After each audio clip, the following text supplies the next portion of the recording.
ufite YouTube channel ariko views ni nkeya, like zarabuze zuzumva nk'inzozi. Dore AI imwe ikomeye ishobora kuzamura vuba kandi irimo gukoreshwa n'abantu benshi cyane. Ikaba iri kuzamura channel z'abantu buri munsi. Kandi like ukore subscribe kugira ngo ube uwa mbere mu kubona udushya twose. Yo AI tugiye gukoresha yitwa vidIQ. vidIQ ushaka ko bwa mbere yumvise akaba ari bwo usanga uyifite, ariko se uyikoresha mu buryo yazamura YouTube channel yawe. Akarugero tugiye kuba twarebera hamwe buryo ikora n'uburyo wayikoreshamo. Ubundi vidIQ ni AI turi ifasha aba creators kuzamura YouTube channel zabo. Uyihuza na YouTube channel yawe, ikagukorera ibyo, ikakwereka ibyo ugomba gukora, ikakwereka aho wakosora n'uburyo ugomba kubikoramo. Niyo mpamvu tugiye kurebera hamwe ibintu bitanu ikora neza cyane bikagufasha kuzamura channel yawe no kubona views na engagement ya YouTube channel yawe. Ukaba uhawe ikaze. Nukuri uhawe ikaze. Ikintu cya mbere nicyo bita keyword search. Keyword search vidIQ ni AI ikoreshwa n'aba YouTubers bafite ibitekerezo bikomeye, bikagufasha kumenya amagambo abantu bari gushakisha cyangwa se keywords zitrend zihuye neza n'ibiri muri video yawe. Urugero, niba ushaka gukora video irakwereka title ikwiye, amagambo azatuma abantu bahita bayibona video yawe vuba. Urugero reka nkwereke. Uramutse ushaka gukora video kuri CapCut, ukavuga title yawe ukavuga ati CapCut, yo ubwayo ishaka kuba yatekereza ikakwereka neza iri buze gukurura abantu. Urugero ati kubwira ngo ushobora kubwira abantu bagushakisha cyane. Urugero uvuga ati uko CapCut yinjiza amafaranga. Urumva icyo ni igitekerezo cyiza, ize abantu bose bazayibona bayite ko arimo keywords zatuma iba ikururwa cyane, ikaba yabajya muri suggested. Ikintu cya kabiri, izagufasha icyo bita CEO boost, search engine boost,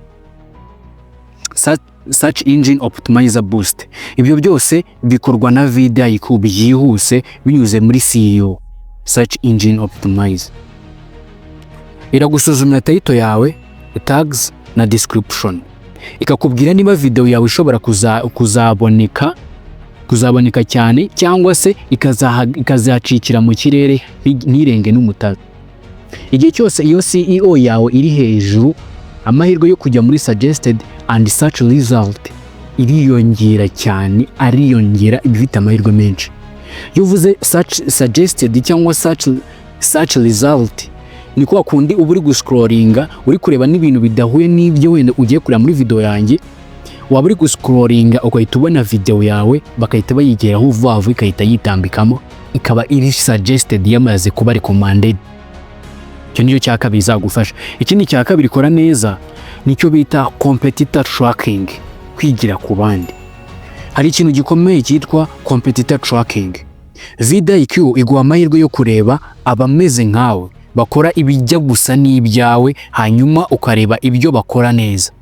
Ntuhita uba nkabo, ariko ubyigiramo bikagufasha kuba wakora umwihariko wawe ugendeye ku bitekerezo byabo uko bakoramo. Ikintu cya kane ni ikintu gikomeye cyane cyitwa analytics time optimizer. Ndayisubiramo, ikintu cya kane ni analytics and time optimization. Nanone vidIQ ikwereka amasaha aba followers bawe baba bari online cyangwa se aba subscribers bose bagukurikira, babe 100, babe 5, babe 20. Ibi bigufasha gutegura video yawe igihe cyiza cyo kuyishyiriraho. Reka nkwereke, kuko ushobora gushyiraho video saa 7 za nimugoroba ikaza kurebwa inshuro zikubiye 10 kurusha iyo bari kuza gushyiraho saa 2 za mu gitondo. Banza wumva aka kantu. Nicyo bita analytics and time optimizer.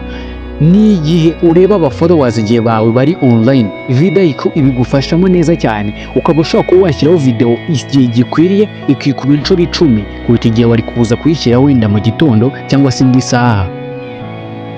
Analytics optimization izabigufashamo, ndaza kubikwereka.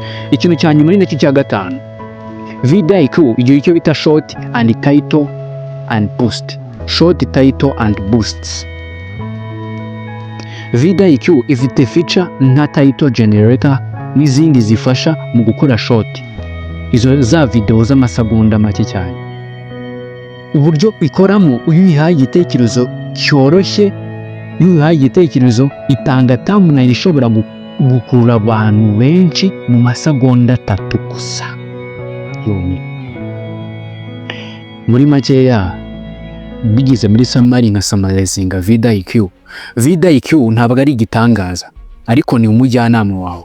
Igufasha kwemeza, igufasha gufata ibyemezo byiza, ariko ijwi ryawe, ubwenge bwawe nibyo bigufasha kubaka brand yawe, buryo ukoramo ibintu. Akaba mpamvu nkubwira ati kora subscribe hano kugira ngo ngufashe gukoresha channel yawe no gukoresha ubwenge bwawe neza mu kuzamura channel yawe.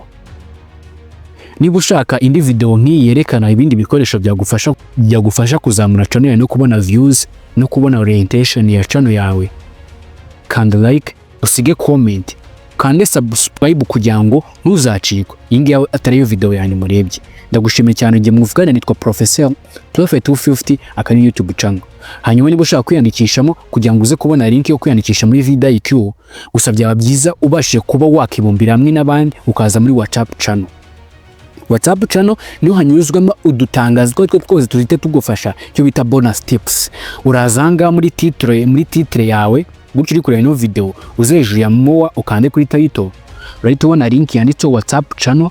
Nuwakanda uraza guhita kugeza muri WhatsApp, urahita ubonamo link ya vidIQ. Niba ushaka kwiyandikisha utarusanzwe uyifitemo, wiyandikishe ukurikire step kongeye kubigenza. Urakoze cyane, uhawe ikaze. Agufasha kuzamura channel n'ibyo ukora n'uburyo wayikoreshamo. Ntuzacikwe video y'ubutaha none nkwereka ibyo byose nagiye nsobanura ifasha gukora ni gute none wabishyira mu ngiro ugatangira kuba wabikoresha. Iyo video ntuzayicikwe n'ukuri, irateguye, irahariteguye neza. Aka kanya itangiriro ryawe kuzamura channel yawe kuri Prophet 250. Ntuzacikwe.